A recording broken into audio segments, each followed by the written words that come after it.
So now if we come to the section of the pathophysiology, pathophysiology has a very important role in understanding the knowledge of irritable bowel syndrome.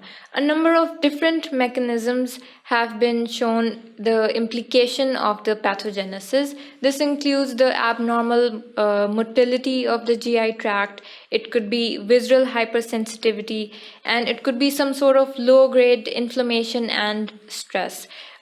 Genetic predisposition has also seen that it has a very important role in the pathophysiology.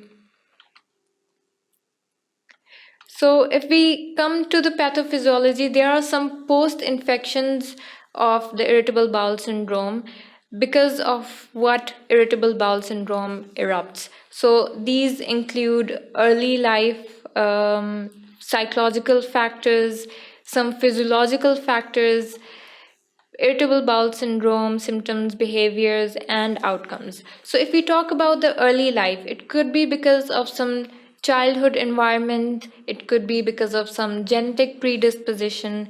This has an effect on the psychological factors. So, some of the life stress are one of the factors, psychological state, coping mechanism, having to cope with some diseases or some other events during the life, some social report.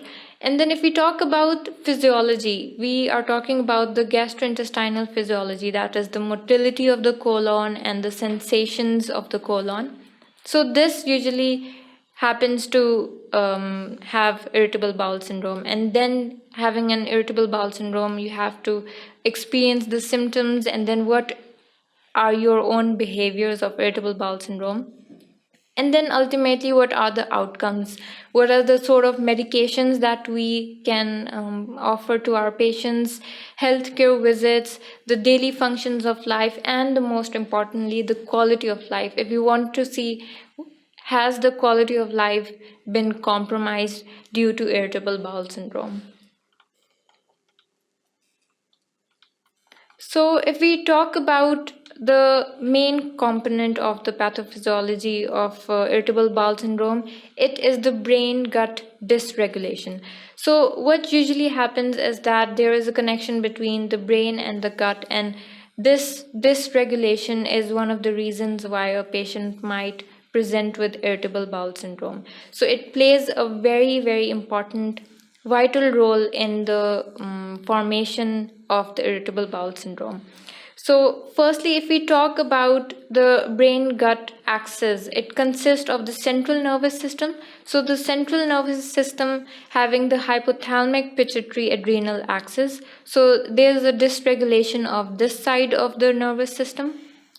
And then the autonomous nervous system, this is also dysregulated. And what is the vital role of the autonomic nervous system is that the efferent and the afferent nerve fibers to the smooth muscles and the glands. So it transmits the nerves fibers from the brain into the smooth muscles and the glands of the stomach. So this could also be dysregulated.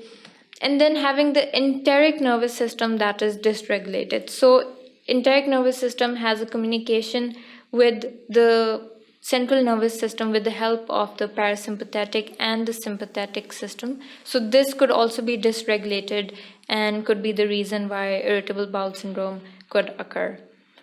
If we see through the MRI or the PET studies, patients of irritable bowel syndrome, they usually show that there is a central pain processing, and which ultimately causes the colorectal distension. The descending colon part of the colon is usually distended in irritable bowel syndrome as compared to people who are normal. So there's also a peripheral mechanism that occurs, which includes the gut-based serotonin signaling mechanism. So the signaling method is disrupted, and if it's stimulated, it causes the inflammation and it causes the dysregulation that occurs. And then it could be because of some local reflexes, it could be because of altered microflora. As you know, that there are some good bacteria and some bad bacteria within the lumen of the colon. So it could be because of the alteration of this good and bad bacteria. So the other reasons could be because of the intestinal irritants that could be present within the bowel. It could be inflammation within the bowel and the lumen. So this could be one of the reasons why there's a dysregulation of the brain and gut axis. And lastly, the altered mucosal permeability. So if there is an alteration in the permeability of the mucosa, causing more bacteria to go in, causing more toxins to go in. So these all relative things could be one of the reasons why irritable bowel syndrome could occur. And then lastly, there are some roles of food and dietary intake that could be one of the reasons why a patient might have irritable bowel syndrome. Many patients with irritable bowel syndrome attribute their symptoms to some sort of foods. It could be because of some dairy products, it could be because of some citrus fruits, onion, chocolate, or it could be because of wheat. So these are a list of food that could be one of the reasons why a patient might be having irritable bowel syndrome. Firstly, it could also be because of wheat intolerance or allergy. As you all know that there are a lot of people around the world who have celiac disease, but this is a non-celiac sort of an allergy. 10 to 15% of the wheat that we take in is not digested by the human enzymes. So the growing evidence of this non-celiac type of a wheat intolerance has one of the reasons why irritable bowel syndrome is taken as a diagnosis. And then we've seen that if in these patients we provide them with a gluten-free diet, these patients they have a significant improvement. So wheat could be one of the reasons why. And then the second could be because of some sugar malabsorption.